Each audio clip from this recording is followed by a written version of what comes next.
nivel de fenómeno de transporte, les decía, es una materia integradora y necesitamos recordar conceptos que ustedes hayan visto, y también de una forma es una proyección para que ustedes vean cuál es la función de un integrador único ya de un escenario. Poco a poco ustedes deberán de seguir familiarizándose con la lectura, la identificación de ciertos esquemas que nos permiten hacer un seguimiento de cómo es un proceso de transporte. En diagramas sencillos como este, lo que es un diagrama de bloques esencialmente, en donde de alguna forma yo puedo ver un proceso en donde estamos trabajando con una reacción química, ¿sí? Como les mencionaba hace un rato, la clase anterior, un proceso tiene entradas, tiene salidas. Estas entradas son sometidas a procesos que pueden ser físicos o químicos, en este caso es un proceso químico. Estas entradas en ocasiones sufren etapas de adecuación, ingresan de una forma al proceso principal de transformación, que en este caso es un reactor, pero producto de esta reacción química yo no tengo un producto puro, sino que es una mezcla en donde está mi componente interés mezclado con otros subcomponentes, y muchas de las veces yo tengo que aplicar etapas de separación. ¿Sí? Aquí, como les decía, podemos ver que un proceso tiene una, dos, tres múltiples etapas que tienen cierta interrelación. Y tal vez en su momento ya vieron, ¿no es cierto? Aquí tenemos una purga, tenemos un reciclo, y todas estas interacciones facilitan o permiten que incrementar la eficiencia del proceso en el cual estamos. Pero claro, luego los procesos de este tipo de diagramas ya son más complejos. ¿Sí? Aquí, por ejemplo, tenemos un proceso de reformado catalítico, que es una de las etapas importantes a nivel de una refinería para tratar de modificar o incrementar el número de octano de la gasolina. Ustedes se dan cuenta que aquí, por ejemplo, vemos que ingresa una alimentación, en este caso es una nafta pesada. Aquí, por el tema de eficiencia energética, se está precalentando, estamos modificando la temperatura. Lo que les decía, es muy común que yo haga enfriamientos, calentamientos. Pero acá esta alimentación se está precalentando usando tal vez esta corriente que está saliendo de este equipo con alta temperatura. Por efecto de intercambio de energía, enfriamos esta corriente y incrementamos la temperatura de la alimentación. Y posiblemente este incremento de temperatura en la alimentación es importante para que las reacciones químicas posteriores sean más eficientes. Recalentamos, tenemos un calentador que posiblemente lleva a la temperatura deseada, y entra un reactor, sale del reactor, posiblemente hay que calentar más, y esa es la lógica de los tres reactores que ustedes tienen. Tenemos reactor, porque les decía, hay una mezcla que hay que separarla. Tenemos un primer separador, pero este primer separador no hace una separación tan eficiente, y es por eso que luego va a una etapa de una columna de destilación. Pero igual ustedes pueden ver varias etapas, secuencia de etapas que forman parte de un proceso, interrelación de etapas, reciclos, purgas, ¿sí? Que mejoran la eficiencia, pero nuevamente son diagramas sencillos, porque ya un diagrama un poco más completo, que refleja realmente la complejidad del proceso, ya son este tipo de esquemas, en donde tenemos ya más información de cómo realmente, ¿sí? Entonces, este esquema que les acabo de mostrar, ¿sí? Es sencillo, pero ya uno, porque por ejemplo que me lo facilitará un nivel de la refinería, es este. Este ya muestra realmente cómo es la interrelación, cómo realmente ocurren las etapas. Nos da una visión más real del tipo de equipos que estamos utilizando. Por ejemplo, ahí tenemos compresores, tenemos etapas de refrigeración, porque claro, los otros esquemas digo muy sencillamente o muy vagamente puedo ver, ¿no es cierto? Y por ejemplo, aquí tengo un aeroenfriador, pero aquí no sé qué temperatura debo de alcanzar. ¿Sí? Si estoy trabajando, por ejemplo, con este tipo de alimentaciones, que es una nafta pesada, aquí posiblemente yo tenga que trabajar a altas presiones para que yo pueda promover, por ejemplo, acá el efecto de separación, y posiblemente tenga que utilizar compresores, igual líquidos refrigerantes, tal vez en alguna etapa de refrigeración, que es justamente lo que ustedes pueden ver ya, un diagrama un poco más real, que repito, muestra la complejidad del proceso en el cual están trabajando. ¿Sí? En torno a los conceptos y las definiciones, vamos a empezar a revisar cada una de ellas. Lo primero, tratar de entender y tener una definición clara en torno a lo que es fenómenos de transporte. ¿Sí? Nivel de fenómenos de transporte. Y nosotros estudiamos o hacemos el estudio de cambios físicos. ¿Sí? Como les decía, el ámbito de aplicación de los fenómenos de transporte es esencialmente lo que son cambios físicos. ¿Sí? Cambios físicos, como ustedes recordarán, implica única y exclusivamente cambia lo que son propiedades físicas de la materia. Puede cambiar densidad, puede cambiar el estado de reacción de la materia, ¿no es cierto? Podemos pasar de estado sólido a líquido, de líquido a vapor y viceversa. Pero rompimiento y formación de nuevos enlaces está fuera del alcance de lo que son fenómenos de transporte, porque, repito, estudiamos únicamente cambios físicos, pero estos cambios físicos presentan o tienen que rasgos en común. ¿Y cuál es este rasgo en común? Que existe una transferencia neta de cantidad de movimiento, energía y masa. ¿Sí? Un poco para tratar de enlazar ideas, los fenómenos de transporte estudian cambios físicos que presentan rasgos en común, en donde existe una transferencia neta de cantidad de movimiento, energía y masa. Energía, obviamente, es calor, pero esa es la definición a nivel de fenómenos de transporte. Existe esta transferencia neta macroscópica de cantidad de movimiento, calor y masa. Fenómenos de transporte, como les decía, se relacionan mucho con lo que son operaciones lineales. ¿Sí? Estos fenómenos de transporte tal vez nos permiten calcular velocidades o tasas de transferencia. ¿Con qué velocidad se está transportando la cantidad de movimiento? ¿Con qué velocidad se transporta el calor? ¿Con qué velocidad se transporta la masa? Pero esa tasa de transferencia, esa velocidad, me permite luego que dimensionar el equipo donde ocurre una determinada transferencia. Es justamente lo que se hace a nivel de operaciones unitarias. En operaciones unitarias igual, nosotros estudiamos fenómenos físicos. ¿Sí? Fenómenos de transporte y operaciones unitarias centran su estudio a nivel de ¿qué? A nivel de fenómenos físicos. Pero estos fenómenos físicos se estudian de forma individualizada a nivel de operaciones. Y el enfoque o la finalidad del estudio de estos fenómenos es en torno al cálculo y al dimensionamiento de este tipo. ¿Sí? Es importante, por ejemplo, a nivel de una torre de destilación, que yo determine qué altura tiene la columna, qué diámetro yo necesito. Porque muchas de las veces, ¿no es cierto?, yo puedo decir, a ver, yo tengo 100 moles hora. ¿Sí? Y una mezcla que tiene 45% molar de sol. ¿Sí? Y necesito que obtenga por destilación un producto que tenga el 95% de pureza y en fondo tenga un 5% de pureza. Yo puedo definir y establecer este problema. A nivel de industria yo puedo necesitar y establecer este tipo de operación. Y claro, yo puedo decir que necesito hacer esta separación por definición. Pero su función, es decir y establecer qué tamaño de pureza necesito para que yo pueda ejecutar esta transformación. ¿Okay? Entonces ahí ustedes utilizarán fundamentos de fenómenos de transporte, sobre todo a nivel de estas tasas, estas velocidades de transferencia que un poco tienen que ver con la cinética de cómo ocurre esta transferencia. Y esa cinética, en conjunto con otros fundamentos, me permitirán a mí definir qué altura de columna necesito. Específicamente aquí, ustedes responderán una pregunta que es el número de etapas que necesitan para que pueda ejecutarse esta transformación.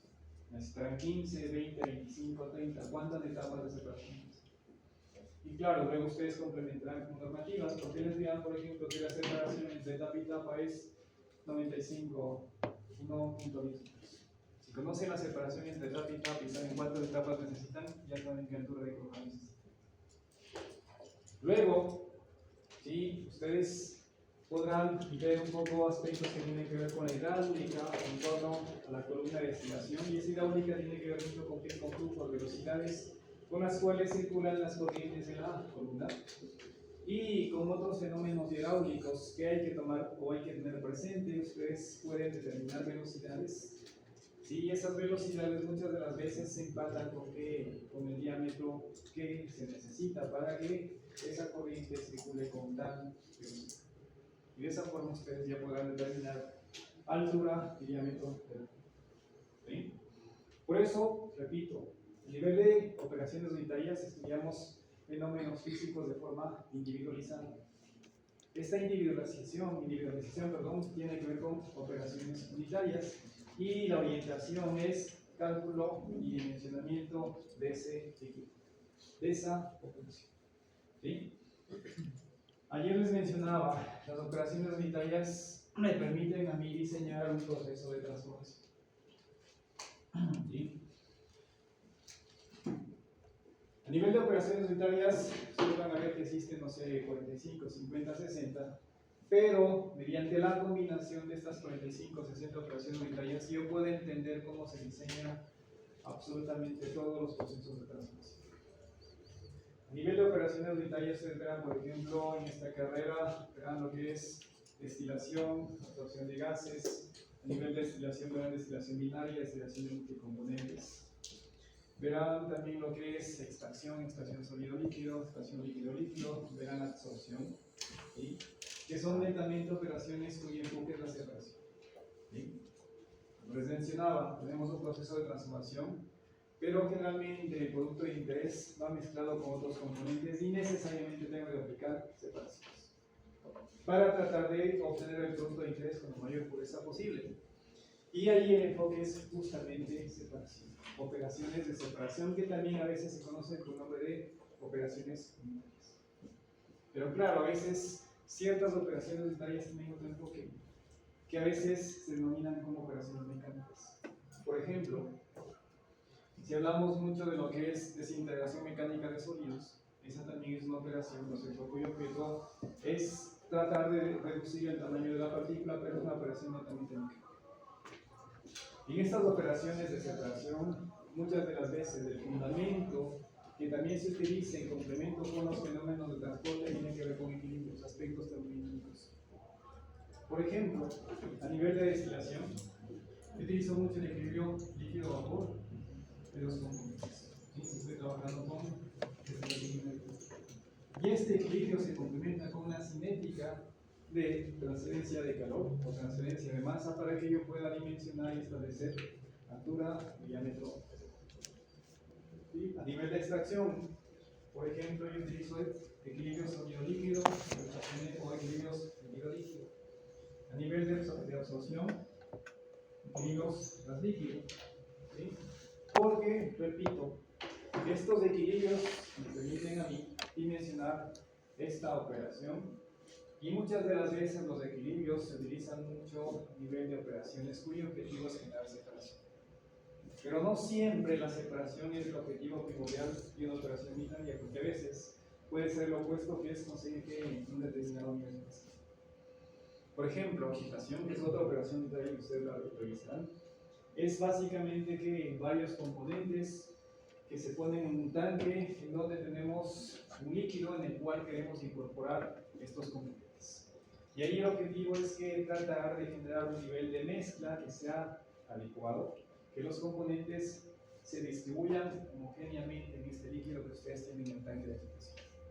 Y claro, ahí el objetivo es generar un nivel de mezcla adecuado para los propósitos que ustedes necesitan.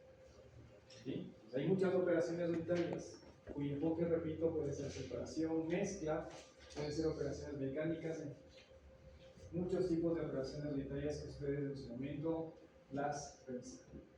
Pero claro, conforme hemos ido avanzando, ¿sí? Han existido avances tecnológicos, científicos, se ha tenido que incorporar y hacer ciertas variaciones y modificaciones de los conceptos fundamentales que es. Por ejemplo, si bien es cierto, las operaciones unitarias netamente abarcan transformaciones físicas, hay ciertas excepciones y se pueden hablar de ciertas operaciones unitarias con transformación mecánica. ¿Sí? Por ejemplo, Voy a hablar de absorción. Nivel de absorción, ¿sí? Nosotros trabajamos con una mezcla gaseosa. No sé si me ocurre, puedo tener CO2, esta mezcla de un. ¿Sí? De alguna forma, tal vez, si yo tomo esta mezcla, el CO2 es un contaminante que tal vez, ¿no es cierto?, está presente en el aire. Y como ustedes sabrán, puede ser que el CO2 es nocivo, puede generar algún tipo de problema a nivel de salud de las personas. Esta mezcla, ¿no es cierto?, se me ocurre, puede salir de un proceso de combustible. Muchas de las empresas tienen calderos o tienen procesos en los cuales utilizan combustibles que son sometidos a procesos de quema. Y claro, generan gases que tienen esta característica de ser contaminantes. Por lo tanto, esta mezcla deberá de ser sometida aquí a un proceso de depuración. Ahora está muy en auge, ¿no es cierto?, el tema ambiental. Las empresas, claro, trabajan en transformaciones, pero también deben de precautelar que sus efluentes, ¿no es cierto?, tanto líquidos como gaseosas, cumplan con restricciones medioambientales. ¿Para qué? Para justamente tratar de preservar el medio ambiente. Por lo tanto, luego de quemar ese combustible, no es que la empresa la desfoga directamente al ambiente. ¿Por qué? Porque tiene que depurar ese combustible. Y claro, se me ocurre que una forma de disminuir la concentración de CO2 en el aire es mediante absorción. ¿Sí? Pero aquí, ¿qué es lo que hacemos? Esta mezcla gaseosa la hacemos interactuar, se me ocurre, con una corriente líquida, que en este caso puede ser un. Y la interacción entre estas dos corrientes la hacemos a nivel de una torre o una columna de absorción. Por la parte inferior ingresa la mezcla gaseosa. ¿Sí? Aquí aprovechamos un poco para facilitar esta interacción entre el líquido, que es el agua, con la mezcla gaseosa. Aprovechamos mucho lo que es que la diferencia de densidades que presentan estas dos cosas. ¿Sí? El gas, la menor densidad, tiene tendencia a subir. Y por la parte opuesta ingresa, en este caso, el agua. ¿Sí? Porque presenta mayor densidad y su tendencia es a disminuir. Entonces, esto de alguna forma permite que ese contacto entre las gases sea mucho más eficiente, que haya una interacción, ¿sí?, bastante fuerte entre el gas que asciende con el líquido que desciende, porque eso facilita y mejora las tasas o velocidades de transferencia de gas. ¿Okay? Aquí la idea es que de alguna forma, ¿no es cierto?, esta agua capte o remueva el CO2 que está presente en esta mezcla gaseosa. Y eso lo podemos conseguir en una torre. ¿Sí? La absorción se define o se lo concibe bajo esta forma: la interacción entre una fase gaseosa y una fase líquida con el propósito de remover uno o varios componentes que están presentes en la mezcla gaseosa. Ustedes se dan cuenta que esto es netamente físico. Físicamente, hago que interactúe un gas con un líquido para tratar de remover, ¿sí?, un componente del gas y se vaya hacia el líquido, aprovechando que la solubilidad que eventualmente puede tener este líquido, que es el absorbente, con el componente de interés que está presente en la mezcla gaseosa. ¿Sí? Ustedes saben, detrás de todo esto estamos utilizando un fundamento que tal vez lo vieron a nivel de química general, que es soluciones. Yo puedo formar una solución, ¿no es cierto?, disolviendo un gas en un líquido. Es básicamente lo que estamos haciendo acá. Y como ustedes saben, la formación de una solución es un fenómeno netamente físico. ¿Sí? Entonces, físicamente yo puedo conseguir esta separación. Interactúa un gas con un líquido en contracorriente. Hablo en contracorriente, ¿por qué? Porque las direcciones de este líquido y este gas, de cómo circulan en la columna, en la torre, son en sentido opuestos. Es muy común que nosotros utilicemos este adjetivo de contracorriente para reflejar las direcciones de los flujos de las sustancias que están participando en el proceso. Entonces, por esta diferencia de densidades, ¿no es cierto?, de que uno tiene tendencia a subir y el otro tiene tendencia a bajar, como vemos un flujo en contracorriente que, repito, facilita la interacción entre las fases para promover esta separación, pero implícitamente el fundamento es la solubilidad. El agua tiene afinidad con el CO2 y cuando interactúa remueve en alguna cantidad del CO2 y claro, ¿no es cierto?, a la salida, ¿sí? Porque este gas saldrá por acá, estará presente el aire, estará presente el CO2, pero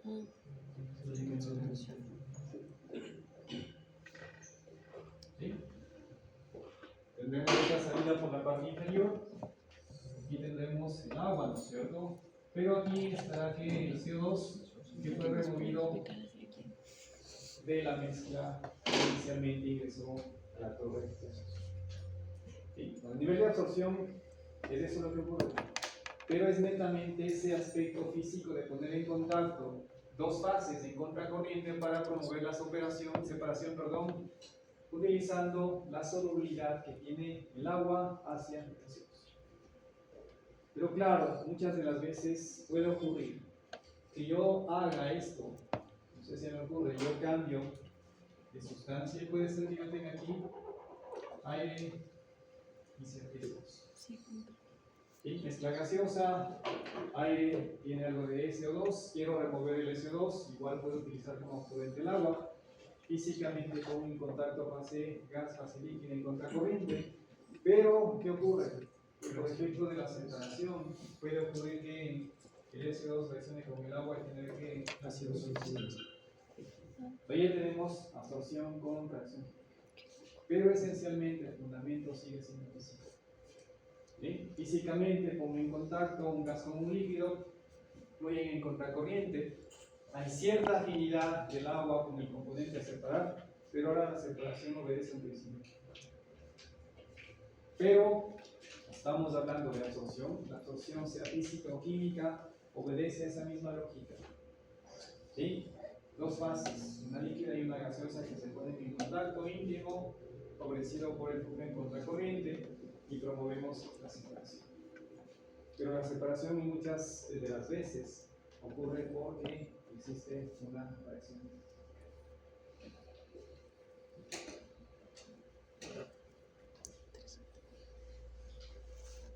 Fluidización es otra de las operaciones unitarias que ustedes les comento. La fluidización igual ocurre en una torre. ¿Sí? En esta torre ustedes van a tener partículas sólidas.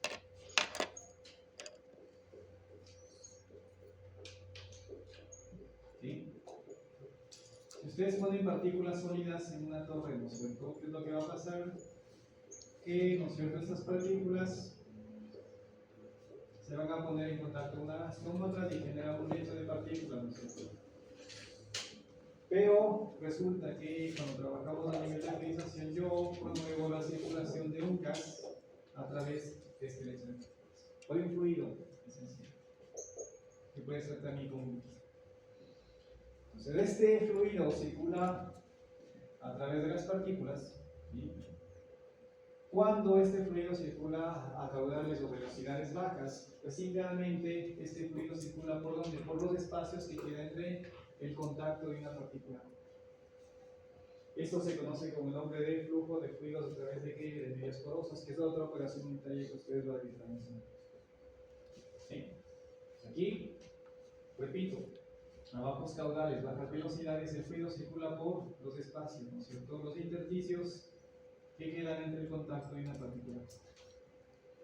Pero si ustedes empiezan a incrementar el caudal, ¿sí?, de este fluido, ustedes llegarán a un punto en el cual podrán observar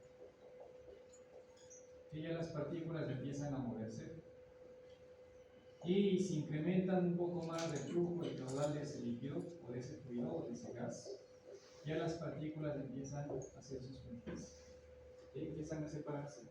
Ya son partículas prácticamente individualizadas. ¿Por qué? Porque este fluido con alto caudal, con alta velocidad, está en capacidad de suspender a las partículas. Aquí de alguna forma van a ver en su momento cuando hago un balance, sobre todo de cantidad de movimiento, ¿sí?, van a darse cuenta que aquí hay un equilibrio entre la fuerza que tiene el gas, que está ascendiendo con el peso de las partículas. Y ese equilibrio por 9, pues la justificación de por qué las partículas ya están suspendidas. ¿Sí? Entonces pasamos de un lecho estático a un lecho en el cual las partículas están en movimiento, están prácticamente suspendidas, pero ¿por qué? Por el efecto de circulación de ese cuerpo. ¿Sí? Aquí igual ustedes pueden darse cuenta que es un fenómeno netamente físico. Físicamente, por efecto de ese flujo de fluido por entre las partículas, podemos conseguir que las partículas se suspendan. Pero claro, yo puedo promover, mediante la aplicación de este principio, que es básicamente la fluidización, transformaciones físicas, claro que sí. Yo puedo utilizar este principio, por ejemplo, para hacer secado de sólidos. Se me ocurre, aquí tenemos partículas que tienen una alta humedad y por aquí circula un aire caliente. Suspende las partículas de esa fluidización, pero la fluidización la estoy utilizando con qué propósito, con el propósito de secar estas partículas. Pero también la fluidización la puedo utilizar para qué, para promover un cambio químico. A nivel de refinerías hay una unidad que se conoce con el nombre de cracking catalytic solution fluidizante. Lo mismo, la limitación posiblemente es una nafta pesada. Estas partículas que están siendo suspendidas son catalizadores. Y claro, físicamente, que es la fluidización, yo consigo la suspensión de las partículas por efecto de circulación de la nafta pesada que suspende el catalizador. Pero esta interacción promueve que un cambio de una transformación química, porque esta nafta pesada se transforma en una nafta limpia.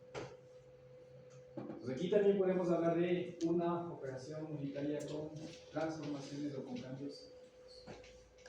Pero, de alguna forma, el fundamento, la parte física, define esa operación unitaria.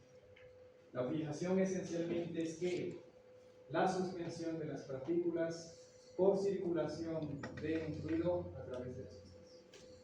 Pero claro, yo puedo promover por efecto de esa interacción de líquido o de fluido con las partículas un cambio físico, un cambio químico. Pero el fundamento de la fluidización es suspender partículas por circulación del fluido a través de la sustancia. ¿Sí? En ciertos casos, repito, hay que tener presente que una operación unitaria puede inducir también un cambio, y que son casos un poco aislados, pero que hay que tener presentes. En su gran mayoría, las operaciones unitarias implican cambios o transformaciones físicas, y como les decía, con el objeto de separar, con el objeto de mezclar, o con el propósito de cumplir una determinada finalidad. Las operaciones unitarias se clasifican de muchas formas. ¿Sí? Un rato les decía, yo puedo hablar, por ejemplo, de operaciones mecánicas, puedo hablar de operaciones de separación, ¿sí? Pero también una forma de clasificar las operaciones unitarias es en función de la transferencia que tal vez sea importante a nivel de esa operación. La clase de ayer igual les mencioné acerca de la destilación y les decía que en esta operación tenemos que transporte de cantidad de movimiento, tenemos transferencia de calor y tenemos transferencia de masa. Entonces, en función del transporte principal en esa operación unitaria, yo también puedo establecer una clasificación y puedo decir que tengo operaciones unitarias con transporte de cantidad de movimiento, operaciones unitarias con transferencia de calor, operaciones unitarias con transferencia de masa. ¿Sí? Y claro, aquí la pregunta a veces es ¿cómo hago esta clasificación? Porque, por ejemplo, a nivel de destilación, yo puedo decir sí que tenemos operaciones unitarias con transferencia de calor y operaciones unitarias con transferencia de masa. Y en destilación tenemos transferencia de calor, transferencia de masa, tal vez como lo más representativo. ¿Cómo establezco si es con transferencia de calor o si es con transferencia de masa? Ahí, de alguna forma, es tratar de ver cuál es el mecanismo preponderante, el que incide mayormente en la operación, y ese es el que tal vez me permite hacer una clasificación y ponerle que es realmente con transferencia de masa, con transferencia de calor o con transferencia de cantidad de masa. ¿Sí? Otra operación unitaria que ustedes verán en su momento se conoce con el nombre de todos han trabajado y todos creo que han hecho de evaporación. ¿Sí? Ustedes seguramente, tal vez en el colegio, o tal vez a nivel de cursos inferiores en esta carrera, habrá tomado una solución de sal en agua, ¿no es cierto? Y posiblemente ahí tenían esta solución de sal en agua en un recipiente y lo pusieron